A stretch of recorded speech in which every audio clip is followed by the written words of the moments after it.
Bonjour et bienvenue sur Bain d'Arrêt, la chaîne qui aborde la photographie argentique. Aujourd'hui, j'avais envie de te comparer deux de mes boîtiers moyen format, le Hasselblad 500 cm et le Rolleicord 5B. C'est parti!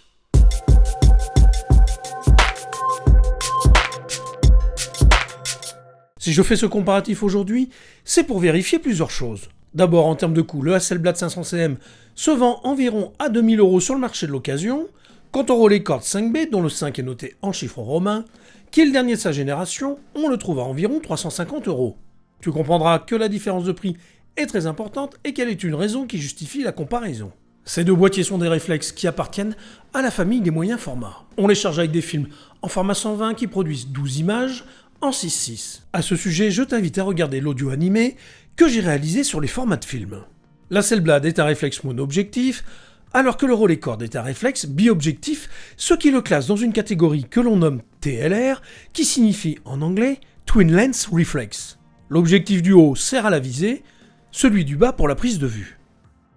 Comme tu le sais en photographie, c'est l'objectif qui est l'organe le plus important en termes de résultat final. Sur le 500 cm, j'ai monté un planard 80 mm qui ouvre à 2.8. Pour le Rolleicord, l'objectif n'est pas interchangeable, ce qui justifie un prix plus bas. Néanmoins, le Xenar 75 mm qui ouvre à 3.5 reste de grande qualité. Pour ce comparatif, j'ai réalisé des prises de vue identiques en studio, mais également en lumière naturelle. Ces deux appareils sont similaires si l'on considère qu'ils sont entièrement mécanisés et donc ne possèdent aucune électronique. Les mesures de lumière se font à l'aide d'une cellule à main. Pour ce test, j'ai utilisé deux films Tri-X de chez Kodak d'un lot identique. J'ai développé les films avec le process suivant. J'ai prémouillé mon film durant 5 minutes dans de l'eau déminéralisée à 20 degrés. Le révélateur que j'ai utilisé est du DDX de chez Ilford. Le temps de révélation était de 8 minutes.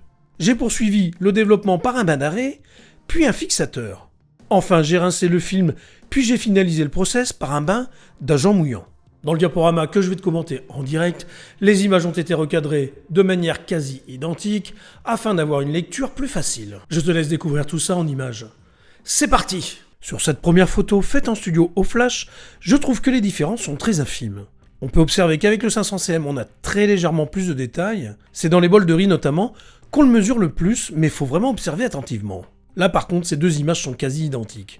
On peut même dire que le Rolleicord s'en sort très bien en studio vis-à-vis de l'Hasselblad, qui lui a été conçu pour être utilisé principalement dans ces conditions.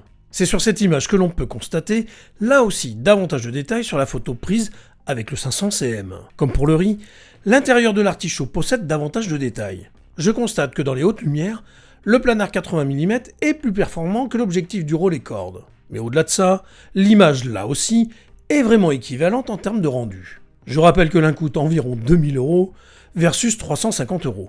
Sur ce portrait, c'est impressionnant de voir qu'il n'y a aucune différence. Je précise que toutes les images n'ont pas été retouchées, juste l'ajustement des niveaux, du point blanc et du point noir.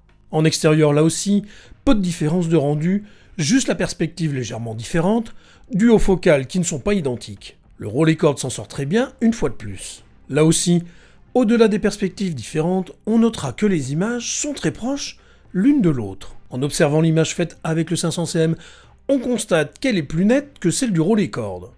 La raison est simple, le verre de visée du Rolleicord n'est pas lumineux du tout, et avec ma vue qui baisse, il est parfois difficile de faire la mise au point de manière efficace. Sinon là aussi, image très similaire. Toujours en extérieur, les images se ressemblent à nouveau. Enfin, une image qui nous montre une différence majeure. Si on observe l'image de gauche, on s'aperçoit que la profondeur de champ est bien plus réduite que l'image de droite. L'explication vient de l'ouverture utilisée. Ici, on est à f3.5, alors que les images précédentes ont été à f11 voire f8. Le sujet du fond est assez éloigné de l'entrée de cette pièce. Il est donc logique que ce premier plan soit flou. Or, avec l'optique 75 mm, le sujet et le premier plan sont nets.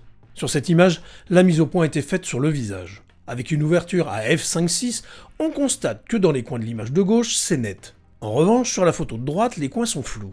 On peut donc constater que le planard offre une meilleure qualité optique que le Xenar à grande ouverture. Enfin, sur cette dernière image, avec une ouverture de f11, on se rend bien compte que la différence est quasi inexistante. Pour résumer, l'objectif planard monté sur le Hasselblad est bien plus performant à grande ouverture que le Xenar du Rolleicord.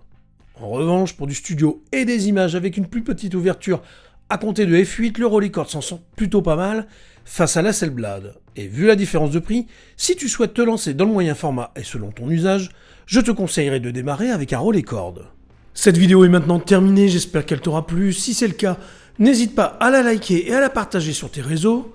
N'oublie pas de t'abonner à la chaîne si ce n'est pas fait. Je te dis à bientôt, mais d'ici là, porte-toi bien. Ciao!